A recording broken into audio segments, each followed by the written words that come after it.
Sekali lagi shalom. Yang kabarnya baik boleh tangannya terlambai. Yang hidupnya siap jadi berkat, sekali lagi tepuk tangan sama-sama. Luar biasa, sebuah kegembiraan bisa bersama-sama dengan ibu bapak saudara di pagi hari ini, khusus minggu pertama di bulan Agustus. Tidak terasa ibu bapak, hari demi hari, waktu demi waktu, bulan demi bulan berlalu begitu cepat. Sehingga sekarang hanya tinggal hitungan beberapa bulan ke depan, maka kita akan menyambut tahun yang baru lagi ibu bapak. Ya, kalau boleh setiap bulan tahun baru ya. Tapi begitulah hidup ini, waktu begitu cepat. Jadi benar Alkitab bilang kalau hidup kita ini singkat, seperti uap sebentar kelihatan lalu tidak lama kemudian lenyap. Karenanya ibu bapak tidak ada alasan kita bermegah, menyombongkan diri atau merasa kita bisa mengatasi segalanya dengan kekuatan kita. Sebab ternyata ibu bapak saudara-saudara begitu tidak berdayanya hidup kita ini. Karenanya kita butuh Tuhan terus menerus. Amin. Kita akan membahas satu topik yang baru di bulan Agustus ini. Sebuah topik yang berjudul hidup yang berdampak. Yohanes pasal 15 ayat 1 sampai 8. Mari kita memberikan perhatian kita sejenak pada ungkapan kalimat yang dicatat di dalam ayat 2, ayat bacaan kita barusan. Dalam ayat 2 kalimatnya berbunyi, setiap ranting padaku yang tidak berbuah dipotongnya, dan setiap ranting yang berbuah dibersihkannya, supaya ia lebih banyak berbuah. Nah perhatikan ada pernyataan setiap ranting padaku yang tidak berbuah dipotongnya, dan setiap ranting yang berbuah dibersihkannya, supaya ia lebih banyak berbuah. Pernyataan ini sebenarnya sedang menyampaikan kepada kita semua bahwa keinginan tertinggi Tuhan atas umatnya adalah supaya umatnya memiliki hidup yang berdampak. Keinginan tertinggi Allah atas orang-orang percaya tidak ada yang lain kecuali supaya kehidupan orang-orang percaya itu berdampak. Atau dalam bahasa yang dicatat dalam ayat Alkitab ini ialah supaya orang-orang percaya itu berbuah. Kalau seandainya saudara ingin mencari tahu isi hati Tuhan tentang umatnya, hasrat dan kerinduan tertingginya hanya pada yang satu ini, yaitu supaya kita memberi dampak, supaya kita memberi buah. Tuhan ingin supaya semua orang-orang yang terhubung dengan Dia memiliki buah yang banyak, menjangkau lebih luas, bahkan juga memperlihatkan pengaruh atau dampak yang baik dan tetap pula. Sudah dampaknya baik, tetap pula berdampak. Tidak hanya sesuai dengan musim-musim yang ada. Nah oleh karena itu ibu bapak saudara-saudara terkasih dalam Kristus, dalam ayat Alkitab yang kita baca ini disampaikan. Mulai dari ayat 8, perhatikan ibu bapak. Dalam hal inilah Bapakku dipermuliakan, yaitu jika kamu berbuah banyak, dan dengan demikian kamu adalah murid-muridku. Sekali lagi ini menjelaskan bahwa supaya kita ini tampak bahwa kita adalah murid Kristus, maka kuncinya atau tandanya hidupnya harus berdampak. Jadi kita bisa melihat begini kira-kira, kalaupun kita menyebut sebagai orang percaya diri kita ini, kalaupun kita menyebutkan diri kita ini sebagai orang-orang yang beriman, tetapi apabila hidup kita tidak memperlihatkan buah, hidup kita tidak berdampak, maka keberadaan kita sebagai murid Kristus itu masih diragukan. Komitmen kita atau kualitas murid dalam diri kita itu masih diragukan. hanya dari buahlah atau dari dampak yang kita hasilkanlah, maka ternyata kita ini murid Kristus. Lalu apa yang dicatat dalam ayat 16? Ayat 16 berkata, bukan kamu yang memilih aku, tetapi akulah yang memilih kamu. Dan aku telah menetapkan kamu supaya kamu pergi dan menghasilkan buah. Dan buahmu itu tetap, supaya apa yang kamu minta kepada Bapa demi namaku diberikannya. Sekali lagi berkaitan dengan keinginan Kristus. Bahkan keinginan tertinggi daripada Kristus dari umatnya adalah supaya umatnya memperlihatkan dampak, memperlihatkan pengaruh. Maka ketika kita fokus kepada bagaimana hidup yang berdampak atau hidup yang berbuah ini, barulah kemudian kita meminta apa saja dalam namanya, kita memperoleh, kita mendapatkan. Karena itu ini dua hal yang tidak bisa kita abaikan. Tanggung jawab kita sebagai orang percaya dan tanggung jawab Allah sebagai Bapa kita. Bapa kita bertanggung jawab memberikan sumber-sumber yang kita perlukan. Dalam hal memperlihatkan buah atau menghasilkan buah, dia sumbernya. Nah, ketika dia adalah sumber yang bertanggung jawab memberikan semua yang kita perlukan untuk hidup yang berbuah atau hidup yang berdampak, maka tanggung jawab kita adalah memperlihatkan dampak ini, menarik keluar semua sumber-sumber tersebut dan memperlihatkannya dalam hidup sehari-hari. Lalu ketika ini terjadi, maka minta apa saja dalam namanya, pasti kita akan diberikan. Jadi sebenarnya kita bisa menyimpulkan bahwa salah satu alasan kenapa doa tidak terjawab, karena sebenarnya kita yang berdoa ini tidak dibarengi dengan buah, tidak dibarengi dengan dampak di kehidupan kita. Kita tidak memperlihatkan sebagaimana kualitas-kualitas yang terdapat di dalam diri Bapa dalam hidup sehari-hari kita, tidak diperlihatkan, tidak tampak di permukaan. Jadi seolah-olah percaya kita pada Kristus itu hanya sekedar mempengaruhi hati kita, tapi kepribadian luarnya tidak. Yang paham boleh katakan amin. Nah, ini yang harus diperhatikan oleh orang-orang percaya, yakni supaya anak-anak Tuhan ada di posisi pengaruh Kristus itu tidak hanya berhenti di dalam hati, tapi tampak di permukaan, tampak di luar, di keseharian. Baru kemudian kalau kita minta apa saja akan diberikan. Nah, ibu bapak, sahabat-sahabat terkasih, saya mempelajari di samping memberitahukan kepada semua kita bahwa hidup yang berdampak itu merupakan keinginan tertinggi dari Tuhan Allah kita. Ayat Alkitab yang kita baca ini juga ternyata sedang menjelaskan pada kita semua alasan utama atau satu-satunya alasan kenapa Tuhan memilih kita dan menetapkan kita masuk pada hubungan-hubungan istimewa dengannya. Alasan satu-satunya ialah supaya kita menjadi produktif, atau supaya kita memperlihatkan buah, atau supaya kita menghasilkan dampak yang baik sepanjang hidup yang ada ini.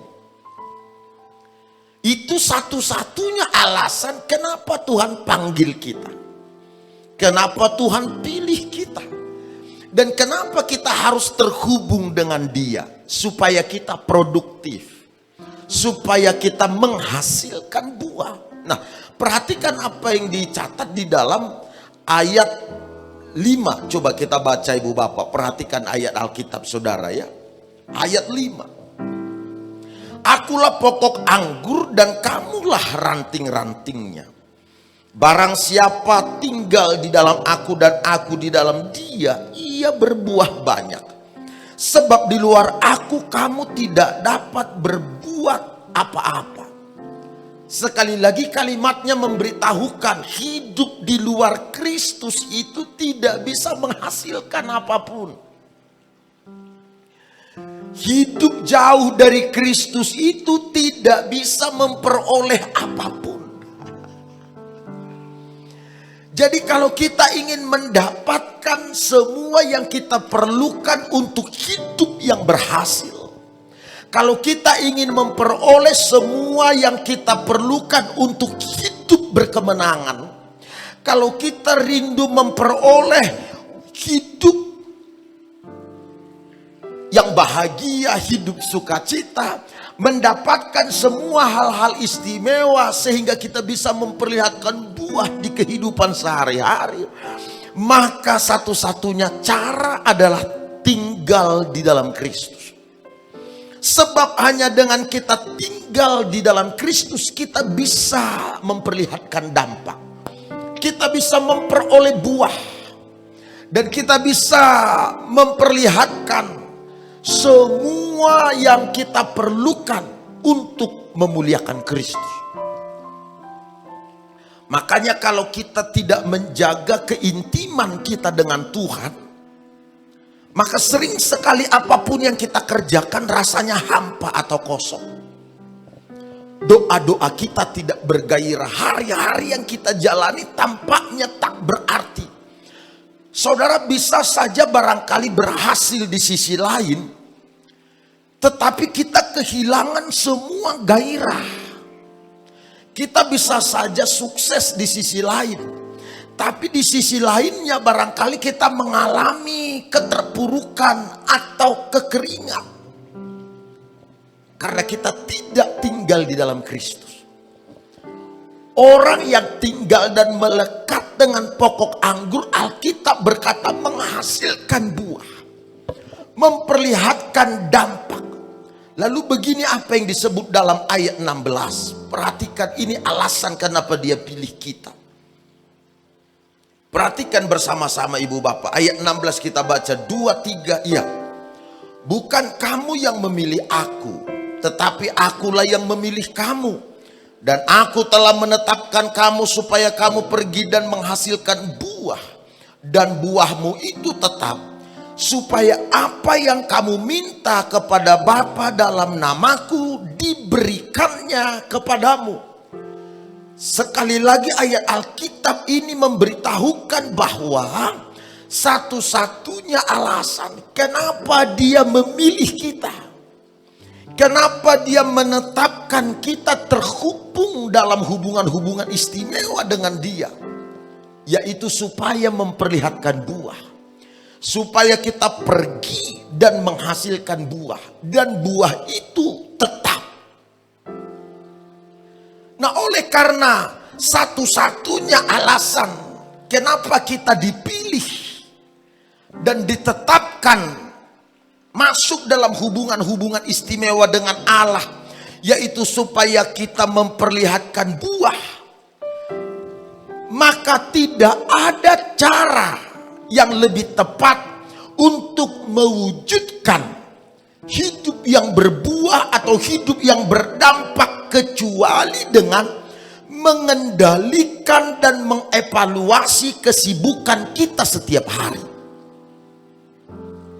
Tidak ada cara selain mengendalikan waktu yang ada serta mengevaluasi produktivitas atau aktivitas kita setiap hari. Kelalaian banyak orang ibu bapak cenderung mengabaikan pentingnya mengevaluasi produktivitas atau aktivitas yang dilakukannya setiap hari. Kita cenderung tidak pernah mengevaluasi waktu-waktu yang kita habiskan ini untuk apa pada umumnya. Untuk apa kita pergunakan semua kesempatan yang Tuhan berikan ini. Kita cenderung tidak pernah mengevaluasi. Sehingga hidup hidup kita tidak memperlihatkan dampak, hidup kita tidak memberikan buah, karena kita abai di dalam mengevaluasi aktivitas yang ada, hal-hal yang kita kerjakan, bahkan juga waktu, potensi, semua sumber daya yang kita pergunakan. Kita nyaris tidak pernah mengevaluasi ini, ibu bapak. Kita perlu berpikir sekarang, bapak ibu, supaya saudara tidak menghabiskan waktu dengan sembarangan. Begini kira-kira, coba mulai masuk pada sebuah pemikiran supaya kita bisa memperlihatkan dampak, supaya hidup kita ini memberi buah. Apakah aktivitas kita ini memberi dampak kepada orang apa tidak? Pemikiran ini sudah harus ada. Apa aktivitas saudara setiap hari? Apa yang kita kerjakan? Perlu mikir, ini kira-kira berdampak enggak untuk orang lain? Berdampak baik maksudnya. Apakah aktivitas kita ini berdampak baik pada mereka apa tidak? Lalu kita juga perlu mulai bertanya, apakah hidup kita sudah berbuah apa belum? Kita juga perlu mulai menanyakan, apakah kesibukan kita ini menolong kita untuk produktif atau menghasilkan buah, memberikan manfaat bagi banyak orang apa tidak? Jangan salah ibu bapak, kita dituntun oleh Tuhan supaya menjadi pribadi yang murah hati. Karenanya tema sepanjang tahun 2023 ini berbicara mengenai The Year of Generosity, tahun kemurahan hati. Ketika kita dituntun oleh Tuhan untuk menjadi pribadi yang murah hati, maka kepada kita disampaikan, kenapa harus menjadi orang yang murah hati? Maka alasannya sudah kita lihat, supaya kita bisa menjadi mujizat bagi sesama. Karena itu sepanjang bulan Januari kita bicara tema menjadi mujizat bagi sesama. Ya toh bulan Januari. Itu alasan kenapa Tuhan menginginkan kita ini jadi orang murah hati. Tidak hanya sekedar jadi orang Kristen atau jadi orang percaya, tapi murah hati ibu bapak. Untuk bisa menjadi mujizat bagi sesama atau menjadi murah hati, maka yang diperlukan ialah kita harus menata nilai-nilai hidup kita. Memperbaiki karakter-karakter kita setiap hari. Sebab sudah banyak nilai-nilai yang kita terima dari luar sana, dan cenderung nilai-nilai itu bertabrakan dengan nilai-nilai kemurahan hati. Makanya sepanjang bulan Februari kita bicara menata nilai-nilai itu. Lalu kemudian di bulan Maret kita bicara mengenai bagaimana dan apa saja yang merupakan penghalang murah hati itu. Setelah kita belajar apa saja penghalang murah hati, maka kemudian kepada kita dikemukakan sebuah kebenaran yang tak terbantahkan, bahwa dengan kita menjadi murah hati maka kita serupa dengan Kristus. Karena tidak ada hal yang membuat kita sama dengan Kristus kecuali murah hati. Murah hatilah kepribadian Kristus. Lalu setelah kita bicara mengenai karakter murah hati itu adalah karakter serupa dengan Kristus, maka pada bulan Mei kita ditanamkan bahwa orang-orang yang disebut dengan melayani Tuhan itu, mengasihi Tuhan itu adalah melayani sesama. Kita diperlengkapi dengan kebenaran-kebenaran bahwa tanda kita ini mengasihi Tuhan adalah kita melayani sesama. Kita murah hati, kita memberi dampak, kita memberi buah bagi orang-orang lain, menjadi mujizat bagi orang lain. Lalu kemudian kita juga bicara supaya kita bisa melayani sesama, kita harus mengubah budaya-budaya yang lama. Budaya-budaya yang lama yang cenderung mengajarkan kita bahwa kita hanya fokus kepada hukum-hukum kerajaan Allah sesuai dengan perjanjian lama. Padahal budaya-budaya lama harus diubah. Dan kita harus masuk di semua budaya-budaya, membawa budaya kebenaran supaya kita bisa mempraktekkan karakter murah hati di sana. Lalu barulah kemudian kita bicara mengenai ketaatan yang radikal. Lalu hidup yang berdampak yang kita bahas sepanjang bulan Agustus ini. Nah, karena itu kebenaran inilah yang akan menghantarkan kita ada di posisi menjadi pribadi yang murah hati. Kalau kita terhubung dengan sang pokok anggur, kalau kita menyatu dengan Kristus sang pokok anggur ini, maka kita bisa menarik semua, menyerap semua yang kita perlukan untuk hidup yang berbuah, untuk hidup yang berdampak. Oke, coba semua memperhatikan ke depan. Kalau saudara melihat ada sebatang pohon, biasanya ada ranting-ranting dan daun-daunnya. Pertanyaannya, apa yang dilakukan oleh dahan untuk bisa menarik semua sumber-sumber dari sang pokok anggur itu, dari batang pohon itu, supaya dahan ini bisa rindang dan bisa menghasilkan buah? Apa yang harus dilakukan? Yang harus dilakukan adalah melekat, nempel atau menyatu. Ketika sang pokok, sang dahan ini menyatu atau melekat dengan pokok, tinggal dengan pokok, si dahan tidak perlu meminta, tidak perlu berteriak, tidak perlu berkeluh kesah. Semua sumber yang dia perlukan untuk menghasilkan buah, untuk hidup yang berlangsung sepanjang musim, semua dia dapatkan secara otomatis karena sumber ini mensuplai. Sumber inilah yang memberikan kepada sang dahan, sehingga dahan ini bisa menghasilkan buah, menghasilkan dedaunan. Demikianlah yang saya dan saudara perlu, tinggal dan melekat dengan pokok anggur, yaitu Kristus.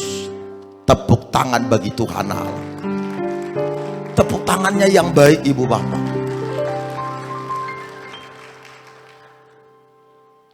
Jadi kalau seandainya kita menjadi orang yang gampang marah, mudah putus asa, kering hidup kita, dibelenggu oleh kedagingan, oleh kepahitan, ini menjelaskan jangan-jangan kita kadangkala tinggal di pokok anggur, kadangkala lepas dari pokok anggur. Kenapa kadangkala hidup kita bergairah, tapi kadangkala hidup kita lemah? Kadang hidup kita bersemangat dan berkemenangan, berapapun tantangan kita bisa hadapi, tapi ada kalanya kecil saja persoalannya membuat kita segera lemah, lesu, tak berdaya. Penyebabnya apa? Kualitas keintiman kita dengan Tuhan. Saya ulang sekali lagi ini, Ibu Bapak, kualitas keintiman kita dengan Tuhan. Kalau kualitas keintiman dengan Tuhan terjaga, walau air belum jalan, saudara nggak akan bersungut-sungut. Tapi karena kualitas keintiman tidak terjaga, sehari dua hari air tidak masuk, ini mananya nih Pami ini, apanya nih, oh Tuhan, apanya maksudnya nih, bersungut-sungut, heboh satu kampung. Yang tidak mandi pagi tadi boleh angkat tangan, enggak. Saya enggak tahu apa hanya di Laugumba ini air nggak jalan ini. Semua ya? Ya? Oh, di tempatnya di Jaranguda jalan. Kita kayaknya mesti pindah ke Jaranguda nih rame-rame. Pecahan jalan enggak? Brastagi jalan ya? Berarti hanya Laugumba yang nggak jalan. Ah, haleluya. Laugumba itu istimewa di mata Tuhan. Kita sudah 4 hari airnya padam, nggak nyala. Tapi jangan khawatir, saya segar dan mandi. Saya mandi di air panas setiap hari, Pak. Pergi ke Daulu.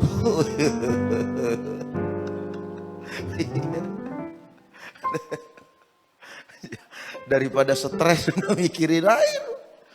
Lalu coba jangan diklik dulu nakku. Mana ini tadi? Perhatikan Ibu Bapak Saudara-saudara. Sekali lagi perlu mengevaluasi. Apakah yang kita lakukan ini berdampak apa tidak? Kalau saudara gini. Kalau saudara ngomong sama orang lain, ngomongin tetangga, ngomongin teman, ngomongin mertua, ngomongin keluarga, perlu mengevaluasi. Ini bermanfaat enggak ini? Apalagi ngomongin ketua CG. Ini berdampak enggak ini gitu loh. Cobalah, perlu mengevaluasi. Kalau enggak berdampak, enggak usah dilanjutkan, sudahlah. Doakan saja. Aminnya belum kedengaran. Nah, karena itu Bapak Ibu Saudara-saudara harus terus menerus memperhatikan. Saya khotbah ini sebenarnya juga saya sedang mengkhotbahkan pada diriku sendiri. Semua kesibukan-kesibukan yang dilakukan ini bermanfaat enggak ini? Ke sana, ke sini, ke sana, ke sini. Di mana ada perkumpulan, di situ kita ada. Kita ada di mana-mana, hadir di mana-mana. Bermanfaat enggak? Saudara berteman di sana, berteman di sini, berteman di sana, berteman di sini, ngomong ini, di semua komunitas saudara ada. Bermanfaat enggak komitmen-komitmen yang saudara bangun di perkumpulan-perkumpulan itu? Kalau tidak bermanfaat untuk memberi dampak yang manis, buah yang tetap, itu hanya akan menjadikan kita kelak semakin kering, semakin kering, semakin kering.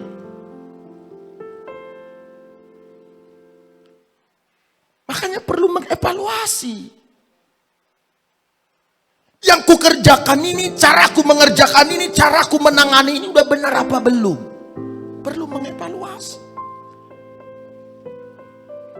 Caraku memperlakukan si A, caraku memperlakukan si B, udah benar belum? Perlu mengevaluasi. Memang tidak semua kita harus melakukan hal yang sama, Ibu Bapak. Tidak semua kita harus mengerjakan porsi yang sama, tapi setiap kita perlu bijaksana dalam menggunakan waktu-waktu kita.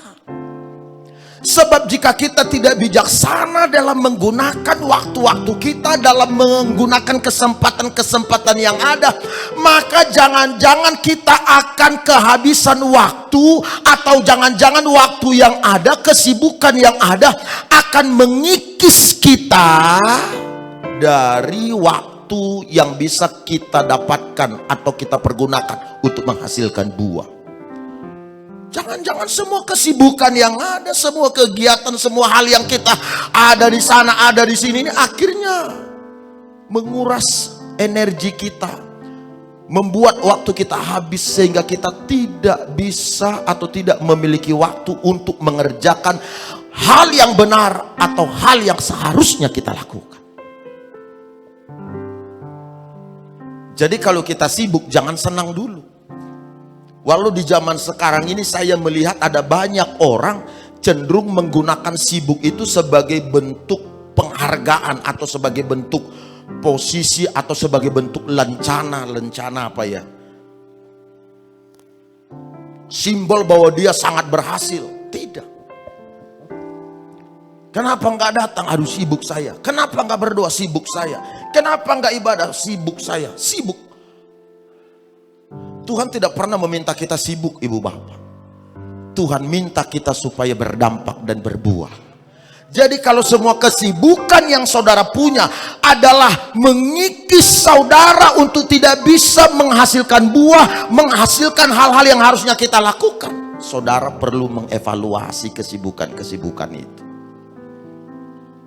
supaya hidup kita berdampak. Amin. Tepuk tangan bagi Tuhan Allah. Slide terakhir, ini penting kita perhatikan. Hidup yang berdampak itu bisa kita perlihatkan. Semua kita bisa mengalaminya dan memperlihatkannya. Jadi itu bukan hanya bagian seseorang. Saya sebagai seorang pengajar Alkitab dan sebagai seorang gembala, sering sekali saya mendengar komentar yang sama, yang terus menerus, bahkan setiap tahun saya dengar komentar ini, yakni komentar tentang hidup yang berdampak atau hidup yang berbuah. Orang-orang sering berkata begini, Pak Pendeta, saya ini kan orang biasa, jadi saya tidak pernah mengalami yang namanya hidup yang ajaib. Saya tidak pernah mengetahui yang namanya keajaiban Allah. Saya tidak pernah mengalami yang namanya hal-hal luar biasa. Jadi ya saya jauh dari semua itu. Saya setelah mendengar komentar yang sama ini terus menerus, maka saya harus bicara sama saudara sekalian. Jika kita tidak mengalami hidup yang berdampak atau hidup yang berbuah, jika hidup kita tidak ajaib atau menakjubkan, maka kesalahannya bukan pada Tuhan. Kesalahannya bukan pada keadaan. Kesalahannya adalah pada diri sendiri. Yakni karena kita tidak bersedia menerima tanggung jawab atas hidup kita. Kita tidak bersedia menerima tanggung jawab itu. Kalau ditanya kepada Tuhan Allah, semua yang terbaik dia sudah sediakan. Semua yang menakjubkan dia sudah sediakan. Semua hal untuk hidup yang berdampak, hidup yang berbuah, dia sediakan. Sumbernya dia berikan kepada kita, dia lepaskan. Kita hanya tinggal menyerap, kita hanya tinggal menarik turun ke dalam kehidupan kita. Semuanya sudah tersedia. Tapi karena kita tidak bersedia menerima tanggung jawab. Menerima tanggung jawab yaitu mengendalikan waktu kita, kesibukan-kesibukan kita, bahkan juga mengevaluasi produktivitas kita. Kita tidak bersedia memperhatikan ini. Akhirnya hidup kita tidak memberi buah, tidak memberi dampak. Kalau saudara punya tanaman, tanaman saudara ini sudah saudara tanam, bersihkan, rawat, lalu tidak bertumbuh subur, tentu saudara pasti berpikir kan, apa masalahnya? Di mana persoalannya? Begitu kan ibu bapak? Kita bertanya-tanya pada tanaman ini. Begitulah seharusnya dengan kehidupan kita yang Tuhan percayakan ini. Ketika hidup ini tidak berbuah, tidak berdampak, mulailah bertanya, di mana masalahnya ini? Apa yang harus dikurangi? Apa yang harus ditingkatkan? Lakukan perubahan. Maka tidak lama saudara melihat hidup yang berbuah, hidup yang berdampak di mana saja terjadi lewat hidup kita. Tepuk tangan sekali lagi bagi Tuhan Allah. Saya berdoa supaya kita semuanya mulai fokus kepada hidup yang berbuah ini, Bapak Ibu.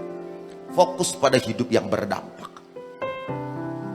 Semakin kita memfokuskan perhatian ke sana, semakin kita memiliki keintiman dengan Kristus.